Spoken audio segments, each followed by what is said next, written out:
বছর যদি আওয়ামী লীগ রাজত্ব করতে পারে, অনাচার করতে পারে, আর একটা লোক যদি 17 বছর ভালোভাবে রাজত্ব করতে পারে, তাকেই থাকতে দেন।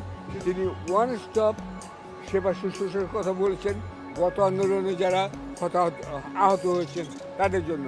সরকার এদিকে কাজ করছেন, আমি লক্ষ্য করছি, এটা একটা ভালো জিনিস।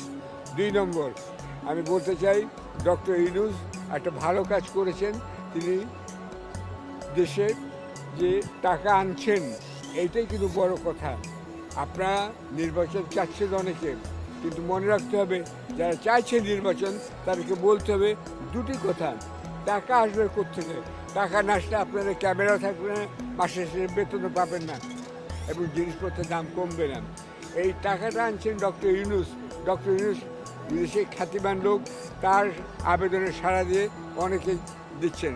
সুতরাং ডক্টর ইউনূসকে আপনারা যেতে দেবেন না, তাকে ধরে রাখেন, তাকে কাজ করার সুযোগ দিন। 15-17 বছর জঞ্জাল 15 মাসেও যাবে না। তিনি যদি অনধিক 4 বছর নির্বাচনের কথা বলছেন, আমি তো বলবো অনধিক 10 বছরও বলেন না কেন, অনধিক 17 বছর বলেন না কেন। 17 বছর যদি আওয়ামী লীগ রাজত্ব করতে পারে, অনাচার করতে পারে, আর একটা লোক যদি 17 বছর ভালোভাবে রাজত্ব করতে পারে, তাকেই থাকতে দেন। সেটাও আমি বলতে পারি, আমি সেটা বলছি না। আমি চাই যে গণতান্ত্রিক নির্বাচন হোক, কিন্তু ডক্টর ইউনূসকে সময় দিন টাকা এনে যাতে উনি এখানে করতে পারেন।